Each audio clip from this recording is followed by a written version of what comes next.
Mi querido Gonzalo Oliveros, qué gusto saludarte. Bienvenido a los micrófonos de ¿Qué tal, Fernanda? Buenos días. Buen día. Esta nota que sale en el 2019, que empiezan a avisar que se van a cerrar ciertas secretarías de economía de México en el mundo. Ujú. Oficinas de la Secretaría de Economía. Oficinas de la Secretaría de Economía, lo cual pues deja sin representación a México en ciertos lugares, en este sentido bilateral, con países con quienes la economía importa. Y entonces vuelvo a encontrar una nota ayer de una persona que dice, pues ahora sí, nos volvieron a cerrar un tema aquí en Washington, y pues ya me parece bastante grave porque estás hablando de Eduardo Alonso Mendívil, que hoy dice, concluyó el proceso de repatriación de la agregaduría de la Secretaría de Economía en Washington a la Ciudad de México, quedando todos sus miembros formalmente desvinculados de la Administración Federal. Agradezco a Tatiana Cloutier la oportunidad de servir y defender los intereses de México.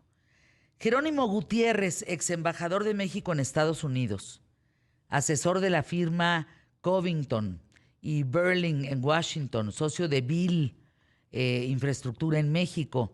¿Qué significa esto, Jerónimo? Embajador, cuéntanos. ¿Qué tal? ¿Qué tal? Muy buenos días, Fernanda. Muy buenos días, Gonzalo. Como siempre, un gusto estar con ustedes. Muy buenos días al auditorio. Pues en efecto es una decisión que se conoció, digamos, en días recientes, el cierre de la agregaduría de la Secretaría de Economía en Washington. Entiendo que eso responde, o al menos así ha sido explicado, a la decisión de ahorrar algo de recursos, ¿no? Esa es la digamos, explicación formal. Y a mí me parece, digo, y lo debo decir con todo respeto, me parece una mala decisión por diversas razones. Primero, porque el costo de esa oficina pues es realmente muy modesto. Es decir, México es la, digamos, 14ª, 15ª economía del mundo. Somos un país que tiene tratados comerciales con más de 40 países que representan, yo te diría, casi 2/3 del comercio mundial.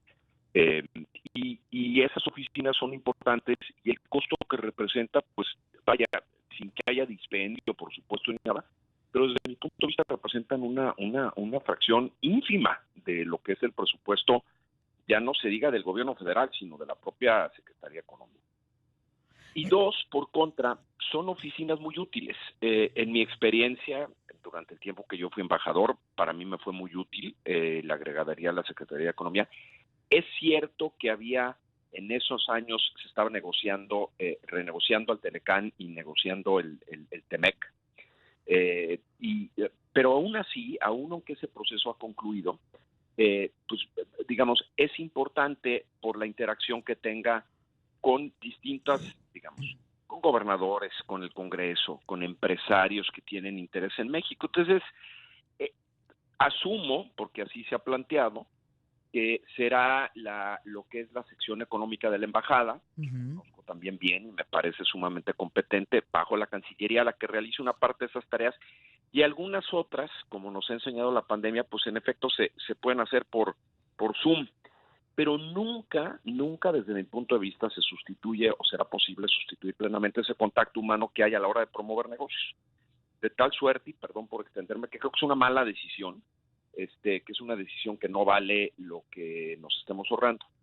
Y concluiría, Fernanda, Gonzalo, que diciendo, pues a lo mejor ahorita, digamos, yo he visto a la Secretaria de Economía, a la Secretaria Buenrostro interactuando con sus contrapartes, a su equipo, etcétera, a través de reuniones y todo, con traslados, lo cual está bien, pero más viendo con una visión de más de mediano plazo.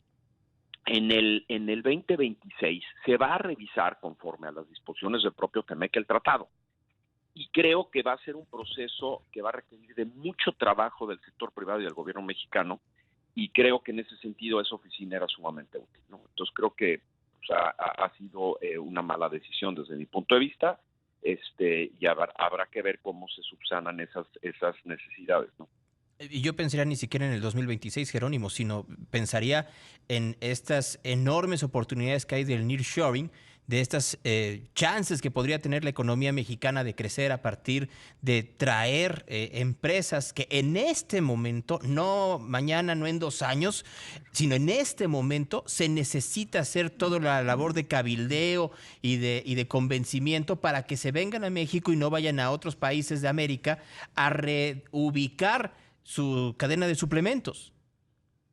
Gonzalo, yo creo que tienes toda la razón. El nearshoring representa una gran oportunidad para México, una oportunidad que a mi juicio solo se está aprovechando parcialmente. Creo que la narrativa del lado del gobierno es, bueno, pues ahí tuvimos 30,000 millones de inversión extranjera directa el año pasado, y eso es cierto, y tampoco hay que minimizarlo.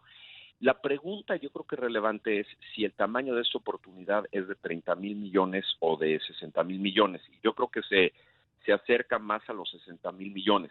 Vamos a ponerlo de la siguiente manera. China exporta a los Estados Unidos del orden de 600 billones de dólares, ¿no? Solo a los Estados Unidos, 600 billones de dólares. Que representa, si México es capaz de sustituir produciendo aquí el 10% de esas exportaciones, estamos hablando de alrededor de 60 billones de dólares, ¿no? Que es una cifra que se antoja razonable. Hombre, esos 60 billones de dólares, pues como señala el presidente, es el equivalente a todas las remesas de un año, ¿no? Y representa, si no me equivoco y las cifras no me fallan, pues poco más de 1% del PIB adicional cada año. Entonces yo creo que hay que invertir en la promoción de los negocios y del comercio. Hay que hacerlo con cuidado, hay que hacerlo con austeridad, por supuesto, pero el pensar que todo se puede hacer desde la capital creo que es un error, y espero equivocarme, pero creo que vamos a lamentar. Pues Jerónimo, por último, ¿es esta una forma de cerrar fronteras? Entendiendo el planteamiento eso, de justamente cerrarte a la globalización. Más que de cerrar, creo que los intentos de cerrarse a la globalización, y si hubiera, y sobre todo para un país como México, son futiles, inútiles y contraproducentes, ¿no? La mayor parte de nuestra demanda agregada, es decir, de lo que mueve la economía, tiene que ver con el exterior. Los puestos de trabajo que pagan mejor en el país son aquellos asociados a la actividad exportadora. La mayoría de la inversión que hoy privada que llega al país está asociado a eso. Entonces, y luego las comunicaciones pues hacen que realmente aislarse sea pues un error garrafal. Yo no veo eso, Fernanda, no creo que sea el caso. Uh-huh. Creo que puede haber cierta desconfianza de las oficinas del exterior, y un cierto, voy a utilizar el término de micromanagement, de sentido de controlar todo, y también creo que es un error, ¿no? Entonces, yo lo veo más por ahí. Tampoco quiere decir que se va a acabar el mundo, lo que quiere decir es que creo, y Gonzalo tiene un punto destinado, que se pueden perder oportunidades o se nos pueden ir oportunidades, y sobre todo que se ahorra muy poco. Si ese es el racionamiento, se ahorra muy poco, es decir, y lo puedo decir con conocimiento causa porque estuve en esa embajada y sé lo que, digamos, lo que cuesta, claro. Lo que cuesta, y desde mi humilde punto de vista, pues lo vale, ¿no? Y no es un monto muy significativo. Así es que hay que ver cómo evoluciona esto, pero esos serían mis comentarios. Gracias, Jerónimo. Te mando un abrazo con mucho cariño. Gracias, ex embajador de México en Estados Unidos. Si en algún momento tienes oportunidad de estar por acá en el programa, si vienes a México, avísanos, por favor. Gracias, Jerónimo. Pero, gracias. Por supuesto. Hasta luego. Hasta luego. Así el tema, mi querido Gonzalo. ¿Estás bien? Es que estaba pensando, ¿en cuántos lugares no hemos visto? En casas, en gobiernos, en empresas, en iniciativas, en donde se ahorra, y cuando uno entra en ahorros, entra uno en problemas, ¿no? Y pasa en todo, ¿no? Ayer que se cumplían 20 años de la tragedia del Columbia, y el 28 de enero se cumplían casi, ¿cuántos eran? 37 años de la tragedia del Challenger, que mucho tenía que ver con los mismos recortes que luego las investigaciones se dijeron cómo la NASA había recortado dinero de los programas espaciales y que eso terminaba pues por darle al traste. Hoy en día, díganme cuántos transbordadores existen.